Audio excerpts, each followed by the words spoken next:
전남을 가장 잘 아는 뉴스, 헬로티비 뉴스 전남입니다. 순천에서 14일과 15일 사이 코로나19 확진자 6명이 늘었습니다. 순천 지역 누적 확진자는 모두 221명이고 새해 들어 30명의 확진자가 발생한 상태입니다. 순천 216번에서 219번 확진자는 지난해 12월 31일 대면 예배 중지 기간에 예배를 강행했던 신대지구 교회 관련 밀접 접촉자로 자가격리 해제 전 검사에서 확진 판정을 받았습니다.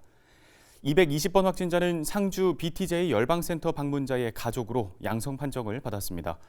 마지막으로 221번 확진자는 지난 2일 경기도 광명시 소재의 장례식장을 찾았다가 감염된 것으로 추정됩니다. 영암에서는 코로나19 확진자 3명이 발생했습니다. 영암구는 지난 14일 오후 영암에 거주하는 3명이 코로나19 양성 판정을 받고 목포시 의료원으로 이송 조치됐다고 설명했습니다. 영암 11번과 12번 확진자는 종교시설 관련자이고 영암 13번은 시설을 찾은 신도로 파악되고 있습니다. 이들은 지난달 영암을 방문한 영암 11번 가족과 접촉을 통해 감염된 것으로 추정됩니다. 영암구는 종교시설과 확진자가 방문한 장소 등에 대해 소독을 완료했고 밀접 접촉자 40여 명에 대해 검사와 함께 추가 동선 등 역학조사를 진행하고 있습니다. 전라남도가 오는 18일부터 코로나19 전담 요양병원을 운영합니다. 최근 전국적으로 요양병원발 확진자가 크게 늘고 있는 상황이죠. 확진자 분리 입원과 함께 밀집도를 낮춰야 하지만 확보한 병실이 부족해 어려운 실정인데요. 이에 따라 전라남도는 중앙사고수습대책본부로부터 광양우리병원을 감염병 전담 요양병원으로 지정받았습니다. 광양우리병원은 음압시설과 CCTV 등 시설 설치와 함께 돌봄 인력을 추가 채용하고 있어 오는 18일부터 일부 병동 운영이 가능할 것으로 보입니다. 기존 감염병 전담병원으로 지정된 3개 의료원의 병상에 여유가 있어 요양병원의 확진자 발생 시 이곳에 우선 입원 조치하고 광양우리병원은 자가격리가 필요한 접촉자 위주로 14일간 돌볼 계획입니다.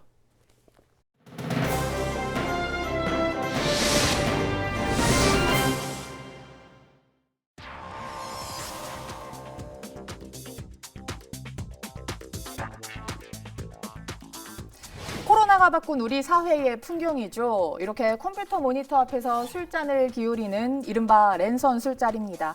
친구들을 직접 만나지 못하다 보니 그 아쉬운 마음을 온라인으로나마 달래보는 건데요. 이렇게라도 해서 기분이 나아진다면 얼마나 좋겠습니까만 코로나와의 싸움이 길어지면서 깊은 무력감과 우울증을 호소하는 이들이 늘고 있습니다. 한 여론조사를 보면요. 우리 국민 10명 중 무려 6명 이상이 코로나 우울증을 겪고 있는 것으로 나타났습니다. 집 밖에 나가는 것조차를 너무 귀찮아하죠, 애들이. 움직임도 없고 하니까 그만큼 활동량도 적어지고 먹는 건 또 많고 하니까 느슨해지고 무기력화되고 밤 늦게 자고 늦게 일어나고 이런 게 계속 반복이 돼서. 걸어다니지 못하고 운동도 못하니까 뭔가 좀 답답한 느낌이 좀 많이 드는 것 같아요. 약속 있어도 못 가고 여행도 못 가고 아무것도 못하고 손발이 깡 묶였지 뭐. 이처럼 집에서 홀로 보내는 시간이 늘어나면서 외로움이 생기게 되고 이 외로움을 술이나 담배로 해결하는 이들이 늘어난 것으로 나타났습니다. 혼술도 많이 하죠. 근데 혼자서 이렇게 술 먹으면은 또 이제 분위기가 좀 그렇잖아요. 그래서 좀 우울하고 그런 것도 많이 생기죠, 아무래도. 네. 좀 모여서 같이 한 잔씩 하고 이래야 되는데. 이런 소비 현상은 이른바 고독 소비라고도 불립니다. 실제 통계 자료에서도 좀 찾아볼 수 있는데요. 지난해 3분기 술과 담배를 지출한 액 무려 4조 5천억 원이 넘습니다. 이 통계청이 자료를 작성한 이후 최대치라고 하는데요. 이렇게 꾸준히 지출액이 늘고 있는 게 눈에 보이실 겁니다. 2019년 3분기와 비교해보면 무려 6.1%가 늘었습니다. 이런 스트레스를 한 번도 경험해보지 못하다 보니 술과 담배로 좀 해결해보려는 사람들이 늘고 있는 겁니다. 이렇게 듣다 보니 내 얘기인 것 같은데 라고 생각하시는 분들도 많으실 겁니다. 전문가들은 코로나로 일상이 변화하는 것에 대해서 우울감과 피로감을 느끼는 건 자연스러운 현상이라고 말합니다. 이 우울감을 극복하는 방법으로 술이나 담배보다는 건강한 취미 활동을 하도록 제안합니다. 소확행, 작은 행복감을 얻을 수 있는 취미 활동을 이제 힘든 하루가 이제 끝난 때쯤, 저녁 때쯤에 30분이나 1시간 정도 이렇게 하는 것입니다. 말하자면 이제 자기 스스로를 좀 위로하는 선물로 사용을 하는 것이고요. 네, 음악을 듣는 것도 좋고요. 영화를 감상하는 것도 좋은 방법입니다. 공부, 독서 좋겠죠. 그것도 아니면 집에서 가볍게 하는 운동, 홈트로 좀 지친 마음을 달래보는 건 어떨까요? 헬로티비 브리핑이었습니다.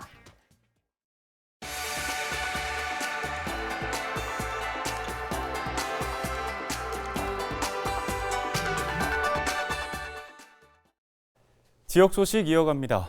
전남 서남권에서 수도관 동파 등으로 인한 단수 피해는 물론 계량기 동파 피해가 잇따르고 있습니다. 현재 서남권 지역은 계량기에서 옥내로 이어지는 수도관 동파 등으로 무안군 무안읍 일부와 삼양읍 농공단지, 몽탄과 현경 등에서 3,800여 세대의 수돗물 공급이 끊겼습니다. 주민들은 보일러 등 난방기 가동은 물론 생활용수마저 사용하지 못하면서 불편을 호소하고 있습니다. 또 신안군 지도읍에서 370세대, 한평군에서 300여 세대가 수돗물 공급에 차질을 빚고 있습니다. 목포시에서는 수돗물 사용이 평소보다 20% 이상 늘어난 데다 영암군에서도 100여 건이 넘는 계량기 동파 등의 신고가 접수됐습니다. 전남 지역이 해양 바이오 소재 생산 기지로 육성됩니다. 최근 정부가 2030년까지 1조 2천억 원 규모의 해양 바이오 시장 창출을 목표로 해양 바이오 산업 활성화 기본 계획을 발표했는데요. 이 계획에는 2030년까지 국내 해양 바이오 시장 규모를 현재 6천억 원에서 1조 2천억 원 수준으로 확대하고 선도국과의 기술 격차 감소와 수입 의존도를 현재 70%에서 50%로 낮추는 것을 목표로 하고 있습니다. 전라남도는 이 가운데 수입 의존도를 낮추는 해양 바이오 소재 생산 기지로서의 역할을 수행하게 됩니다. 이에 따라 전라남도는 완도군 농공단지 해조류 바이오 활성 소재 생산 시설을 구축하기로 했습니다. 이곳에는 해조류 전처리 시설은 물론 기능성 소재와 가공, 의약 원료 생산, 원료 분석 시설 등이 구축됩니다. 올해 국비 5억 원과 지방비 5억 원 등 10억 원의 기본 실시 설계비가 예산에 반영됐고 매년 120억 원씩을 들여 2023년까지 시설 완공을 목표로 추진 중입니다. 시설이 완공되면 연간 해조류 5,600톤을 가공해 112톤의 기능성 소재를 생산할 것으로 전망되고 있습니다. 이와 함께 해조류 바이오 헬스케어 유효성 소재 실증 지원 사업도 2024년까지 추진해 해양 바이오 소재 생산 기지로 만들겠다는 방침입니다. 순천시가 아동학대 피해를 예방하고 보호 업무에 집중하기 위해 전남 동부권 최초로 아동인권팀을 신설했습니다. 순천시 아동인권팀은 아동학대 전담 공무원 3명과 아동보호 전담 요원 2명으로 구성됐고 피해가 발생할 경우 경찰, 아동보호 전문기관과 함께 현장 조사와 응급보호, 사후관리 업무를 수행하게 됩니다.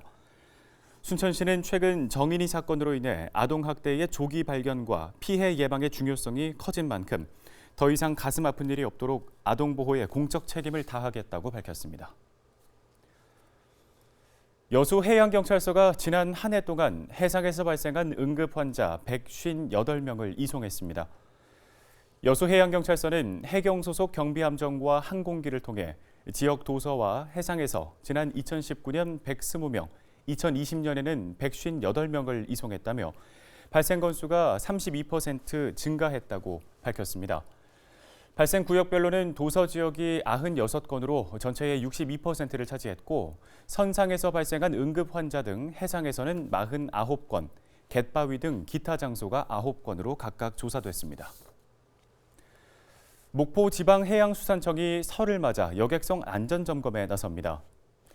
목포해수청은 오는 29일까지 목포와 완도 등을 항해하고 있는 68척의 연안여객선을 대상으로 난방과 전기기구 사용 실태를 점검하고 항해 장비 상태와 구명설비 상태 등을 확인할 방침입니다. 점검 결과 단순 지적사항은 즉시 조치하도록 하고 법규 위반 사항에 대해서는 규정에 따라 처리할 예정입니다. 또 단속과 함께 코로나19 확산 방지를 위한 선원들의 마스크 착용 여부와 여객 발열 체크 시스템 구축 여부 등 생활 방역 지침 이행 여부를 함께 점검할 계획입니다.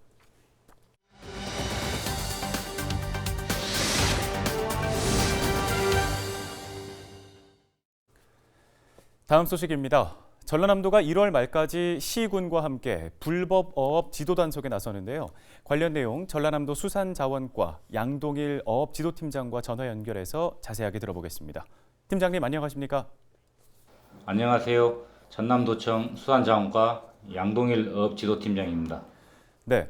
전라남도에서 불법 어업 지도 단속을 실시하게 되는데요. 먼저 왜 실시하게 된 건지부터 듣겠습니다. 1월은 수산물이 겨울을 나기 위해 가을철에 많은 지방을 축적해 맛이 좋고 김 등 해조류의 본격적인 성장이 시작되는 시기이고, 명절 수산물 수요 증가로 어패류의 과다한 포획 채취는 자원량 감소, 무면허 양식 시설의 증가는 가격 하락의 주요 요인이 되고 있어 불법 어업 지도 단속을 실시할 계획입니다. 네, 설 명절이 다가오면서 수산물 수요도 늘고 또 그에 따라 어패류를 과도하게 채취하거나 무면허 양식시설도 등가하면서 지도 단속을 실시하게 됐다고 말씀을 주셨는데요. 그렇다면 이 불법 어업 단속 어떻게 추진이 되는 건가요? 우리 도는 1월 한 달간 불법 어업 방지를 위해 단속 기간 중 1월 18일부터 22일까지 5일간은 목포시 등 16개 연안시군 어업 지도선 17척, 어업 감독 공무원 50여 명이 참석하는 도시군 합동 단속을 실시할 계획입니다. 합동 단속에서는 과잉 생산을 초래하여 가격 하락을 조장하는 무면허 양식 시설과 유해 약품 사용, 조업구역 이탈, 어구 초과 시설 등 어업 기초질서 위반 행위를 중점 단속할 계획입니다. 또한 우리 도는 준법 조업 분위기 조성을 위해 선 지도 홍보, 후 단속이라는 원칙을 가지고 지속적인 홍보를 실시할 계획이며, 사전 홍보에도 불구하고 적발 시에는 범칙 어획물뿐만 아니라 불법 어구도 몰수하고 행위자는 사법 조치하는 등 법과 원칙에 따라 처리할 방침입니다. 네, 이번 단속 기간 중에 특히나 1월 18일부터 22일까지는 시군과 합동으로 집중 단속을 벌인다는 점 기억을 하시면 좋겠습니다. 관련해서 추가적으로 앞으로의 계획이 세워져 있을까요? 우리 도에서는 엄정한 단속과 더불어 겨울철 해난 사고 예방을 위해 어선 안전 조업 지도, 어선 사고 예방 시스템 구축 사업을 통한 어선 안전용품 지원에도 만전을 기하도록 하겠습니다. 네, 잘 들었습니다. 오늘 도움 말씀은 여기까지 듣겠습니다. 전라남도 수산자원과 양동일 어업지도팀장이었습니다. 끝으로 우리 지역 날씨 정보 전해드립니다. 16일 전라권과 제주도에 하루 종일 구름 많겠습니다. 오전 기온은 영하 3도, 낮 기온은 2도로 일교차는 크지 않겠고 낮에도 기온이 낮아서 쌀쌀하겠습니다. 주간 날씨 보시죠. 다시 영하권의 추위가 찾아오는 가운데 북쪽을 지나는 기압골의 영향으로 17일 한때 눈이 오겠습니다. 기상 변화에 따라 18일까지도 강수 소식이 이어지는 곳이 있겠는데요. 주말 사이에 바깥 활동하신다면 기상 정보를 잘 확인하고 외출하시기 바랍니다. 바다 날씨입니다. 서해상에서 해기차에 의해 만들어진 구름대의 영향으로 16일 밤부터 전라 서해안에 눈이 날리는 곳이 있겠습니다. 바람이 강해 파고는 3m까지 높게 일겠습니다. 생활지수입니다. 기온이 떨어지는 데다 바람도 강하게 불면서 체감 온도가 더 낮을 것으로 보입니다. 면역력과 건강관리에 각별히 신경 써주시기 바랍니다. 날씨 정보였습니다. Everybody gets high sometimes, you know. What else can we do when we're feeling low? So take a deep breath and let it go. You shouldn't be drowning on your own. And if you feel you're sinking, I will jump right over into cold. 순천시가 설 연휴 전 모든 시민에게 코로나19 긴급 재난지원금 10만 원을 지급하겠다고 밝혔습니다. 지난해 각종 행사와 축제 예산 등을 절감해 마련된 재난지원금 280억여 원을 활용하는데요. 어려운 시기 지역민과 지역 경제에 활력을 가져다 주길 바랍니다. 뉴스를 마칩니다. 고맙습니다.